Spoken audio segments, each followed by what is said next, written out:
to cause like other things and all. But I feel sorry for a lot of young ones. I'm in a position now where my family's growing up. A lot of young ones used to took mortgages on big mortgages with promises he'll have jobs for life to pay for them. I mean, I'm not in that predicament no more, so I feel sorry for them. Lads with nothing.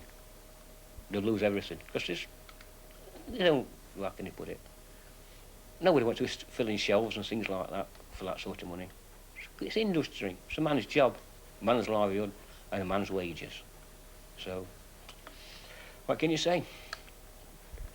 It's down to the Tory government once more. And they betrayed us. I don't know why we betrayed ourselves. We're doing what they ask us to do. Production, production, production. We've met production targets now. They don't want us. Old man would turn over in his box if he heard me. He would. Yeah. Worked at pit for 52 years. Right. I mean, you can't eat a job for 52 years, can you? Right. And I'm saying, I've never hated my job. If I hated my job, I wouldn't do it now. So, I ain't got a job to do now. Well, those things are going, I've not got a job to do. Hopefully we can keep it open. A lot of will, and a lot of people's behalves.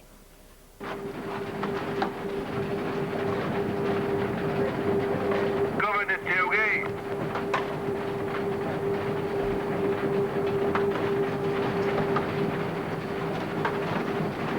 Governor Tuggy. Hello. Get the pressure, Trev. Please. I think the first week of it, when it was announced, it was all in shock, and we all thought, you know, chuck the towel in, you know, we've had enough. They broke the morale that far, you know, everyone had said, that's it now. And then the union representative gave us a sight. He says, you know, we can fight this, and we're going to, and that's what we've done, and hopefully it pays off.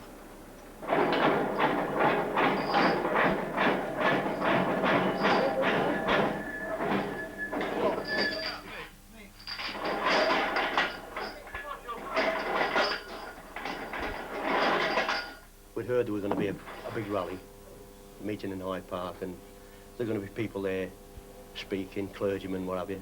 And we got into Hyde Park about 2 o'clock in the afternoon, marching from the embankment. But it absolutely threw it down. But the response of the people on the streets, you know, who actually marching with it was out of this world, you know. And as we got into the park and the speeches came, and it was good. Everybody spoke well. I didn't really expect it, I must admit. And it certainly does gladden your heart when you see it. I mean, especially with Arthur Scargill being there as well, you know. People were saying, good old Arthur, you know, and before it was bastard, you know. Everybody said 4 or 5 years ago that when Arthur Scargill come out telling and said there's going to be all these pits shut in. I mean, I'm not a union man, and it don't matter to me what union I'm in, whether it's NUM or UDM. But he come on and the Tory government turned around and said it's loads of bullshit. But in the long run, it's been proved right. Oh yeah, it's been They right. were going to decimate, and are still trying to decimate the industry. And they were right, it just went the wrong way about it. We've addressed all the influential people that we can possibly think of. Every MP has had 3 letters. The House of Lords, people in the House of Lords have been written to. The Euro MPs, they've had 3 letters sent to them. As many influential people as we can possibly think that could perhaps bear down on this government to keep Calvert and Corrie open.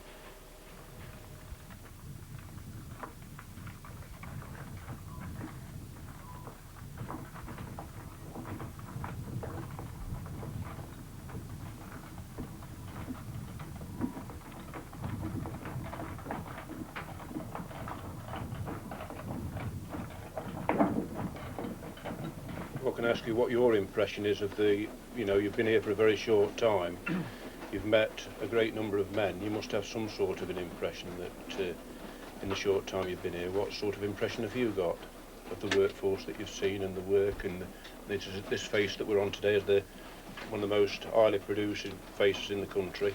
You know, you must have thoughts on it. Well, I think I'm telling no secrets when I say British deep miners are the finest deep miners anywhere in the world. You're the most efficient, and you produce the most. And for instance, you take the pants off German miners, there's only £10 a ton separating you from the world market price. There's £55 a ton separating German miners from the world market price, and yet the German miners seems to be guaranteed a job by the European community and the German government. Now, I've had quite a few people write into me to say, you've got it completely wrong, it's monstrous that young men should be going down pits to work in these terrible conditions with all the dust and dirt. What's your message to them? My personal message is the people who are working in the mines enjoy their job, enjoy getting the coal out. They've built an industry and they want to keep that industry. We don't want to destroy, we want to keep it going. We know we can produce coal at a lower rate, cheaper. We just want the chance. We've proved it up to yet that we can do it. We've brought the price of coal down a certain amount up to yet, and we can do it even lower. We've got new machinery, new methods of mining, so we can do it. We just need the opportunity. Is there still scope for more productivity increases? This year we'll produce a profit at the end of the financial year of around about £8, possibly £9 million. We're becoming more efficient, we're becoming more productive, but we've got to be given the chance. Mining's not like a factory. Things don't happen overnight. We've got to be given the opportunity, and the men's got to be given the opportunity, and they've proved over a period of time that they will change, and they are changing, but we need a little bit of time. Hello. It is safe normally.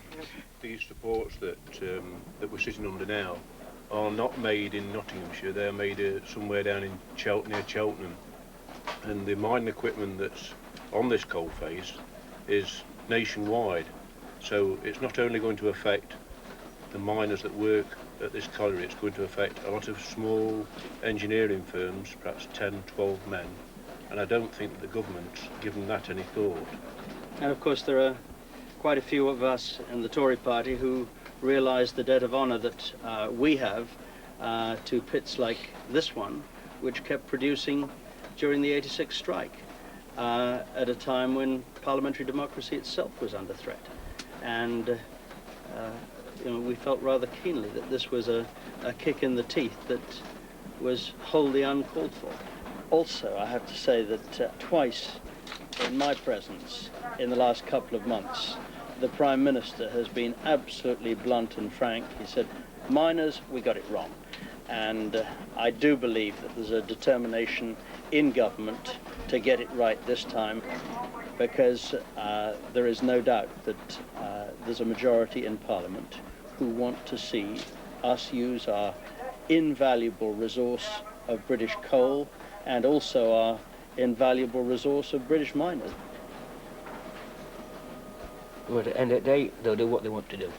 They won't just bury